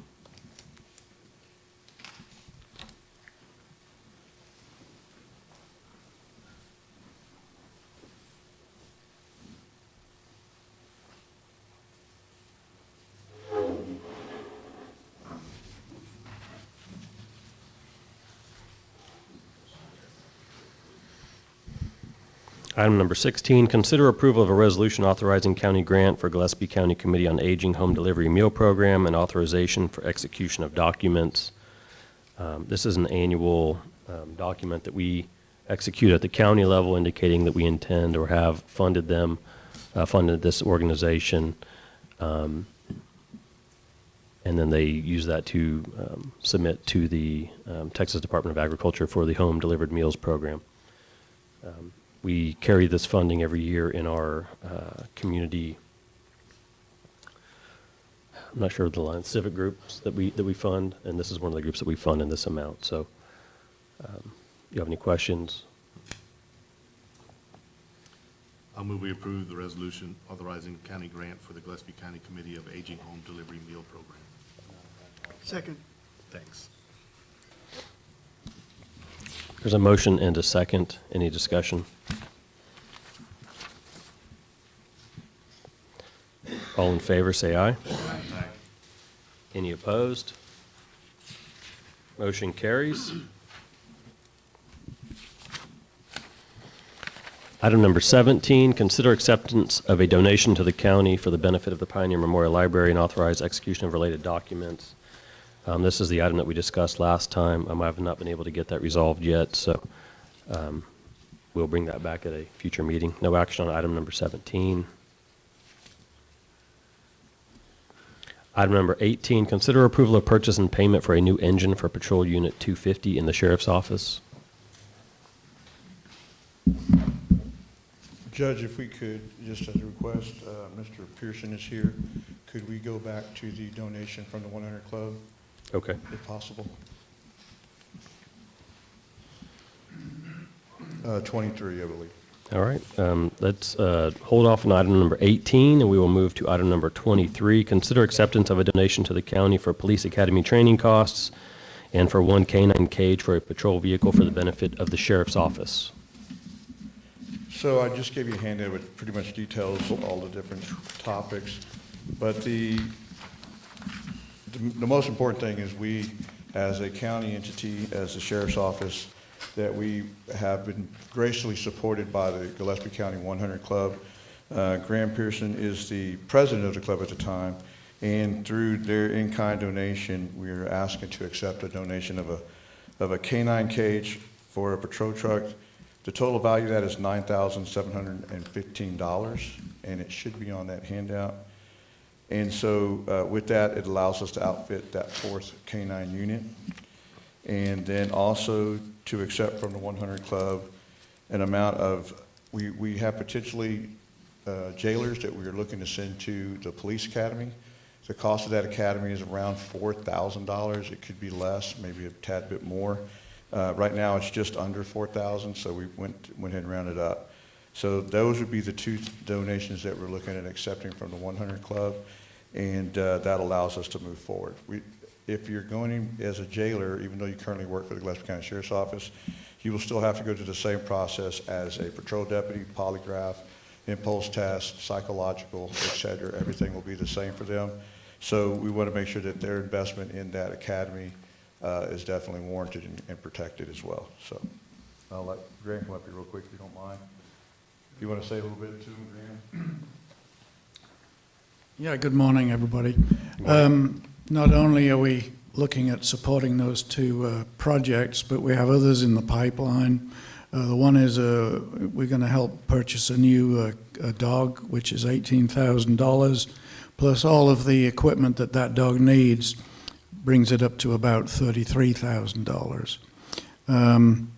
The things like a bite suit, which is for the handler, not the dog. There's things like a bulletproof vest, which is for the dog, a muzzle, which is for the dog, not the trainer. And so there are many items in there, but we're looking to sponsor that in the near future. Also, the investigation department has asked us to sponsor some of their staff to go to a couple of conferences, one in Dallas and one in New Orleans, and we hope to sponsor those also. So they're in the pipeline. But fortunately, we have the funds to support all of this, and so we're very keen to help out wherever we can with some special needs for the GCSO. We appreciate that, sir. Thank you. Not at all. Thank you. I move we accept the donation from the Gillespie County 100 Club for police academy training in the amount of $4,000 and for the K-9 cage for patrol vehicle in the amount of $9,715. There's a motion and a second. Any discussion? All in favor, say aye. Aye. Any opposed? Motion carries. For item number 24, is that also 100 Club items, or is that, I wasn't quite clear on the... Okay, so what it comes down to, if you look on there, you'll see Emerson LLC on there, Emerson Daily LLC. They are a couple by the name of Emerson and Julia Daly. They have been very supportive of us, and so in their in-kind to us, the reason why it ties in with the 100 Club is because we cannot accept it because we're not a 501c, but the 100 Club takes that. They market for the Gillespie County Sheriff's Office, and so the Dalys have agreed to purchase our next K-9 as well as pay for some of the functions that go with training the K-9. The total amount for that purchase would be $33,000. And then they've also assisted in us with potentially purchasing 2 bulletproof vests for the 2 K-9s that currently exist. And that total amount would be for $8,372.72. So they have graciously stepped up for us to help offset our offsetting expenses for these 2 items on there. They work really well and have worked really well with saying that the money will go to the 100 clubs, that they will purchase it, not the county. And in that way, we don't have any hands in it because it's a 501c. Both LLCs, a 501c along with them as the 100 club.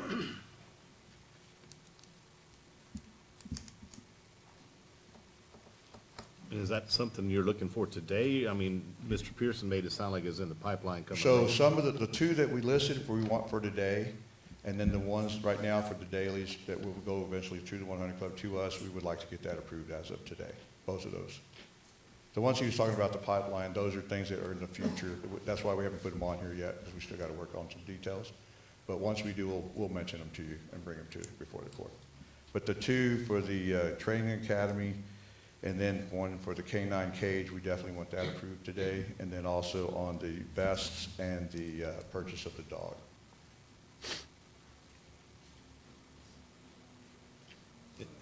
in that, the vest and the dog, is that the same thing that Mr. Pearson was talking about? Yes, yes. That's the same project? Yes, sir, same Okay. project, yes, sir. Because we still have, once we do this one, we don't have a vest for the third dog yet. So that would be something we'd have to look into the future. We got to get them trained and certified, so. And the vests for dogs are about twice as much as a vest for a human, go figure, but it is what it is. So they're about $4,300 per vest for the dog. One of the things that I've learned working with the canines and the different entities is these dogs are, the intent for that dog is to take the bullets for the handler or for a deputy, prevent a deputy from ever happening to be in that position. I think with the vest, it will give them a longer, if they ever encounter a major gunfire situation, it will definitely allow them to be in the fight longer as the canines.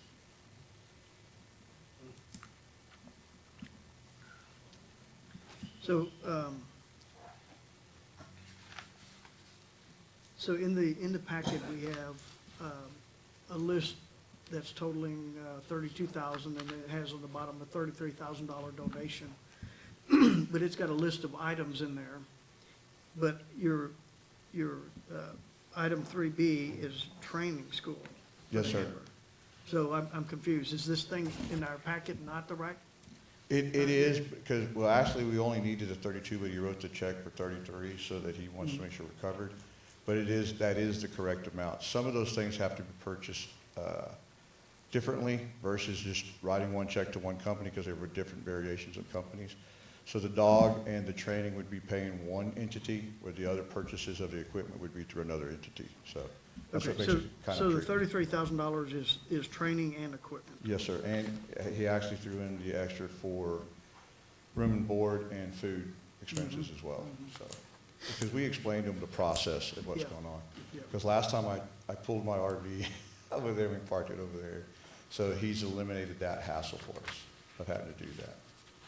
Okay, and then the invoices for the vest are shown as $83.72.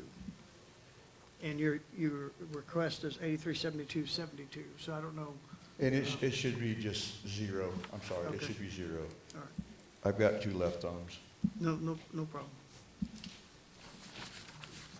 So I move we accept the donation of 2 bulletproof vests totaling $8,372. And we accept a donation of $33,000 for the canine dog, canine training school, and the handler, and the associated equipment, in amount of $33,000. Second. There's a motion and a second. Any discussion? All in favor, say aye. Aye. Any opposed? Motion carries. Thank you, gentlemen. Thank Thank you. you. Thank you, Mr. Pearson. Thanks, Graham. And thank Mr. Daly as well, Oh, the yeah. Daly family, excuse me.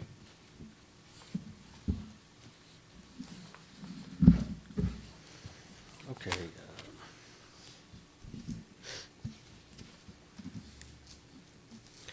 Let's go back to item number 18. Consider approval of the purchase and payment for a new engine for a patrol unit in the sheriff's office. Okay, so in the process of dealing with some of our units, this discussion came up via the auditor's office, Mike Maurer over at the county yard, and then we just had a vehicle that really had very few years on it, but had an engine, high mileage engine, and it was pretty much going to go out on us. In that process, this was mentioned that we could do this type of deal with the GMC Chevrolet, that they would allow us to purchase the vehicle for the $10,000, I believe $298.49. But once they received the core of the engine, they would take off $7,000, which would mean that engine would only cost us $3,298.49. The car only has like 119,000 miles on it, so that would allow us to keep this car on the road longer. It is will be currently driven by an SRO, so it wouldn't have a lot of mileage, a lot of traveling. This is based on the fact that Chevy GMC has not had a lot of luck with the engines that are currently in patrol units. So this could go away. In other words, this is an opportunity to take advantage of a situation that I believe GM created. And so this allows us to purchase a full engine for less than $4,000. But it allows us to keep that unit on the road much longer and be used longer. with a few modifications while the engine's being changed out. But it allows us to keep that patrol unit for a longer period of time, so that when we get the new units, we're not running those units. We're able to keep the good units on a spare basis that would allow us to patrol. If we had to jump from one unit to another, we'd have lower mileage vehicles and better year mileage vehicles than what's these two SROs, or the SRO truck vehicle that we're looking at. 10,000 would have told me no, but when I found out that you could get this thing for less than $3,500 and have a vehicle back on the road again, functional, without having to purchase another complete vehicle, to me, it was a good investment or a good look in the long run to consider this, presenting it to you. So we have to spend the $10,000, and then when we return the core, we will get a refund of $7,000? Yeah, Is so that what, correct? so talking to Covert, because it was confusing to me, Commissioner Weimer, so I called them directly. So what happens is, say we buy that engine today, they automatically bill us the $10,298. Once they get the core, they won't actually bill us anything until the 25th of this month. So whatever the remaining balance is at the 25th of this month, which should be the $3,298, that's what we get billed. So we have a window from the time they take that engine out to receive the new one, reload the old one, and ship it back. And once it's on their dock, we automatically get the $7,000 credit. And labor is going to be done in-house? Yes, sir. It'll all be done over at the county yard. Yes, sir. So there's no labor included in this? There's no labor involved. Mike, I've talked to several people about this, including Covert, but the consensus is, since Chevy has had trouble with these engines, that this is why it's working such a deal. This may go away in the future, so this may not happen again in the future. But I personally was telling them that if we got these cars that are realistically not old units, how much would it cost to be the engine? They asked, that's how this came up, about this particular type of deal with their core of $7,000. So I thought, well, then this is to me, it's a no-brainer to keep a unit that's rolling on the road for very minimal cost in my mind, so yeah. So I think what I heard was that you want us to approve the $10,000. We won't pay $10,000. No, sir. We'll get a new bill. Yes, sir. It'll be less. Yes, sir. So can we do that, Marcy? We've done it in the past. Okay, all right. So realistically, we wouldn't get an invoice technically until like the Right. first of next month. Yeah, so this is shown as a quote, so Right. we would be approving a quote up to that amount. Yes, sir. But if it actually came in less, that's what we'd pay.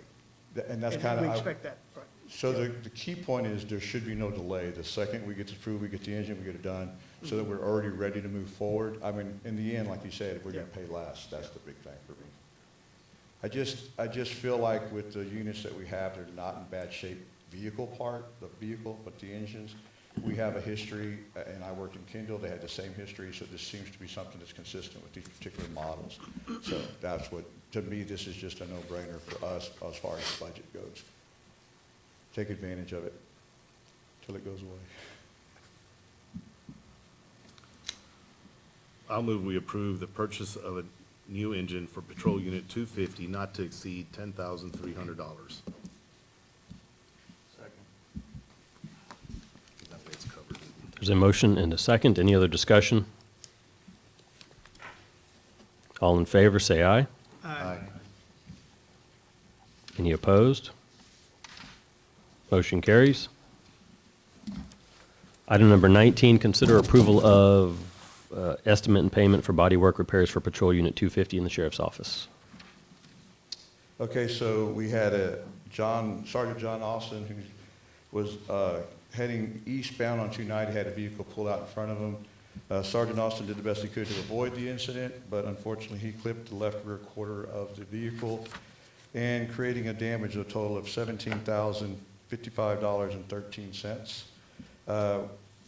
With our deductible, it comes down to $16,055.13. So the vehicle that pulled out in front of Sergeant Austin was listed at fault, so it does not count, it was not the fault of the deputy or the county.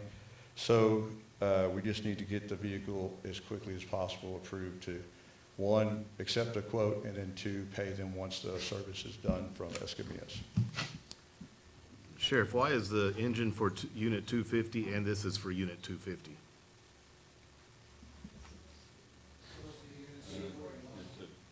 Yeah, if you look, yeah. Which one? So 241 is that unit. Maybe it was just a typo, but So on the, 240. on number, look at number 7, on that handout I gave you. Okay. Okay, because on, here it says 250 on both. That, I gave, like I told you earlier, I got 2 thumbs, and I'm left-handed. So we're anticipating that the vehicle at fault will cover this Yes, sir. damage. So what's going to happen is TAC will pay for the damage, and then TAC will go after the insurance of the other person to take care of that. So even if the other person's at fault, we still are out the deductible? So otherwise, you have to wait for TAC to get with the other insurance company to get money from them in order to have it, to give it to us. And so this way, if we do it and we initially file with TAC, they send us a check, all of that, then we're able to get their vehicles repaired back on the street quicker. And then TAC should send us a reimbursement, or TAC should reimburse us that $1,000 once they get the money from the And that doesn't go as a strike against us as another accident that we were at fault or anything by doing it that way? which is why we file it, yeah. Because they have the police report and stuff like that that shows who's at fault for that. So that does not come against us. Because I'm with y'all. I don't think we should put up any funds. That's Yeah. just me, yeah. But we definitely need the vehicle back on the road, so. Otherwise, I mean, it could be this or this or report and just happen before we get into it and they would have to report after that. So it's just prolonging that process if it happens.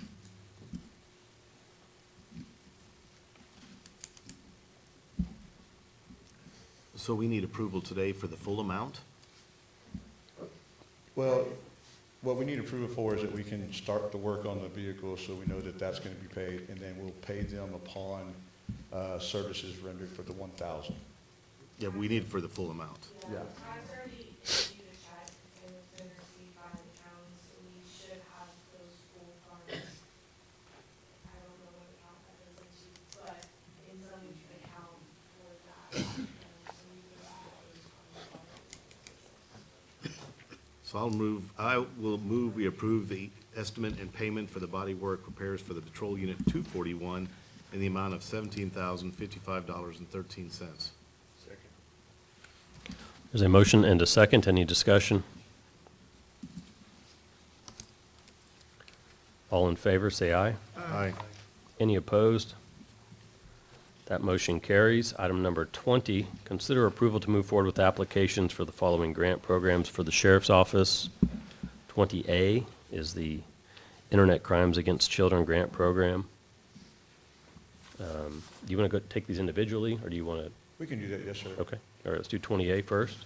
Yes, sir. So the first grant of Internet Crimes Against Children, this allows us to get funds that would help us fight the issues. If you look at the grant itself, things related to the internet in Gillespie County for the Sheriff's Office, training, equipment that may be required to do this, such as downloading of phones, et cetera. It also does pay some salary.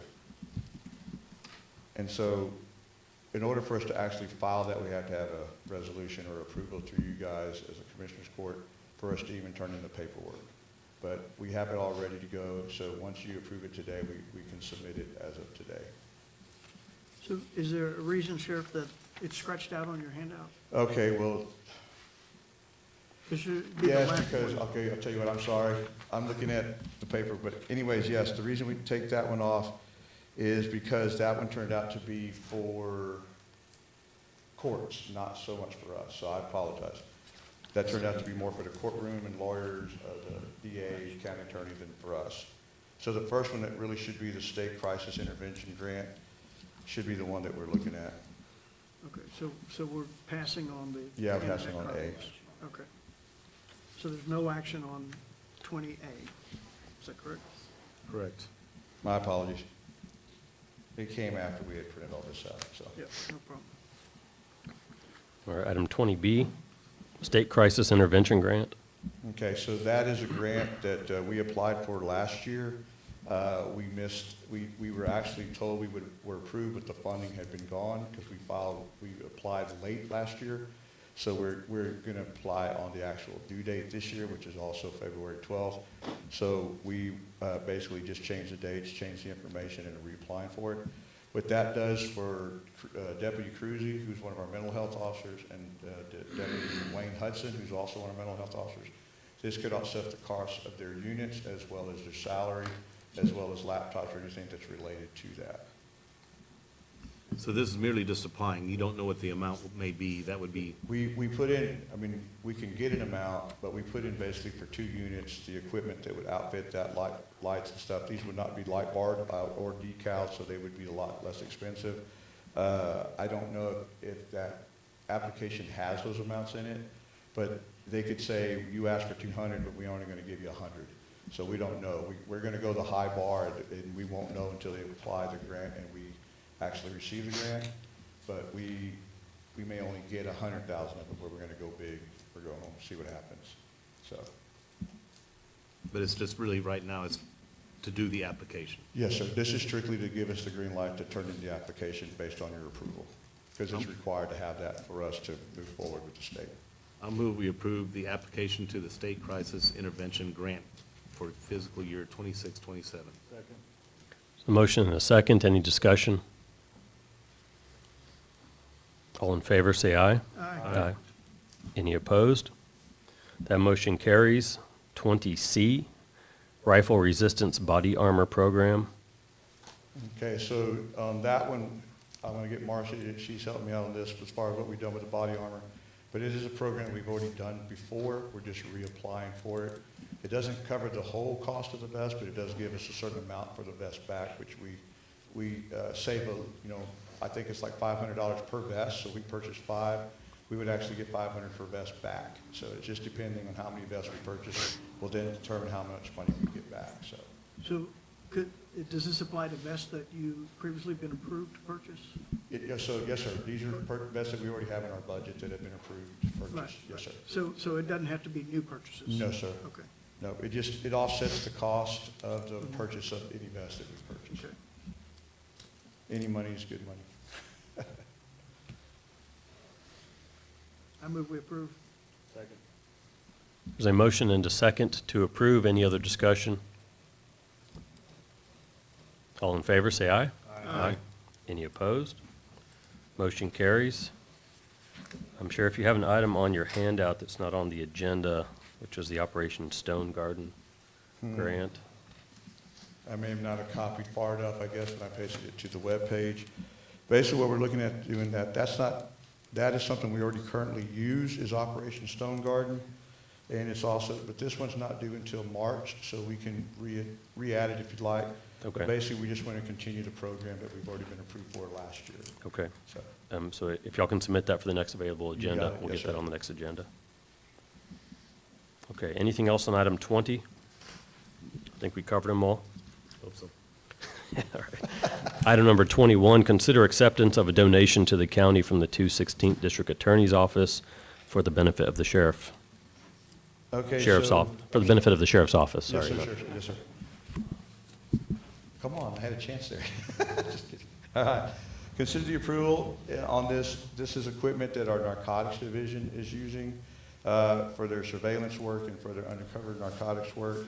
And the total amount of $4,913 is covered by the district attorney's office. And so the equipment means that we didn't have to purchase it as far as the county or the sheriff's office. I move to approve as presented. Second. So a motion and a second, any discussion? So are you getting the actual equipment in kind, or are you getting funds to purchase this? How's the setup?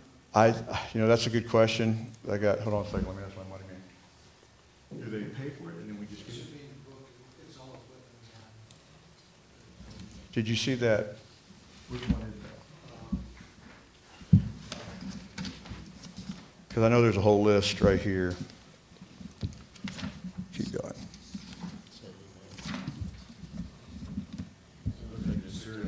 Yeah. It's all equipment. Okay. all was tagged through the audit. Okay. That just happened. I get your question, yes. So yes, it's not, we don't keep it for ourselves or anything. It's all tagged for purposes of audit. All right, any other discussion? All in favor, say aye. Aye. Any opposed? Motion. Aye. Any opposed? That's Right. in the amount of 4913, is that correct? Yes. Okay. All right, motion carries. Item number 22, consider approval of payment of Axon invoice for the TASER units to be used by the sheriff's office. Okay, so we're learning as we go. So what we basically had it approved, we just now need to get it approved to make our first payment to Axon for the amount of $67,000 to Axon.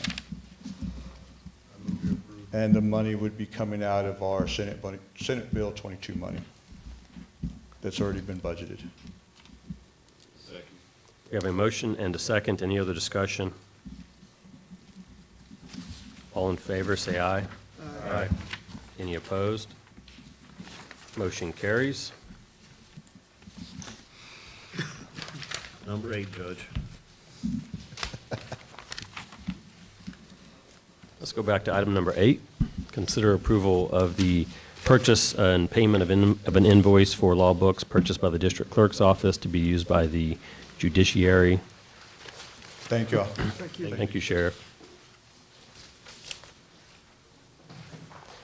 The district clerk is asking that this be paid out of the law library fund.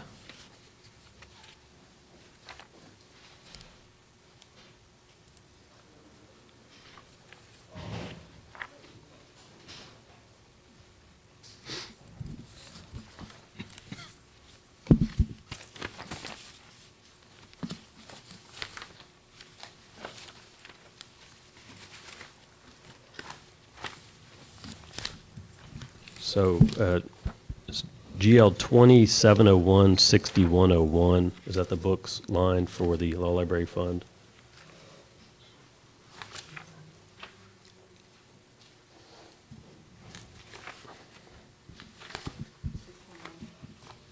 That 2701-6101.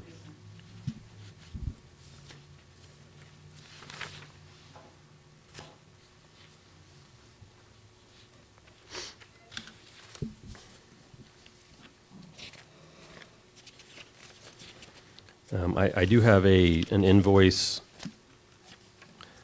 that's separate from the item that's up for consideration, and some of the charges are allocated to some strange GLs, so we will have to work through that. But that 2701-6101 is the books line item for expenses for the law library fund,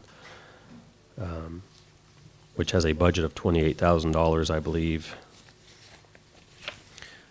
Is there, so I guess the question was whether we have cash in that fund.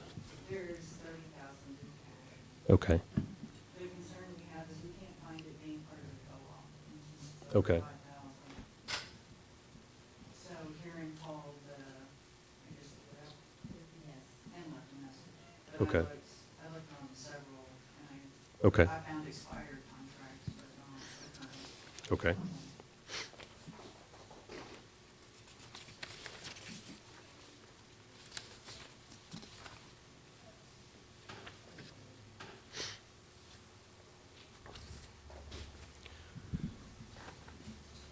Well, that's a question we need to resolve before we can approve payment. So, so we need to determine whether this is I guess, something that's part of a co-op or some other competitive, that's already been competitively bid, or if it falls under one of the exceptions to competitive bidding.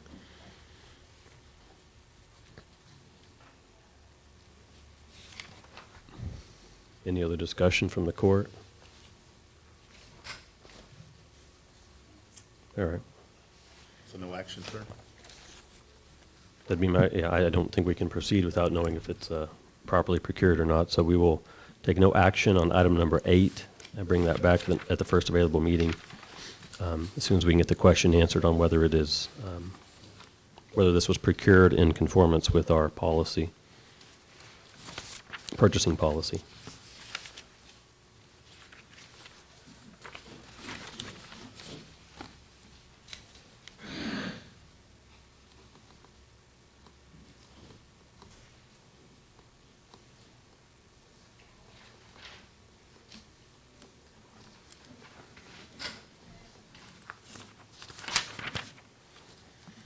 Okay, what do we have left? Consent agenda?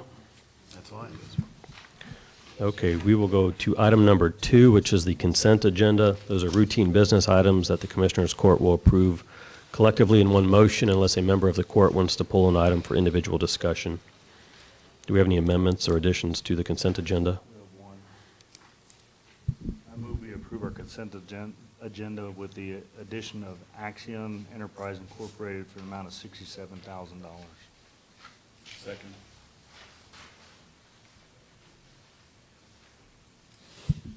Okay, we have a motion and a second, which includes the addition of the Axon invoice,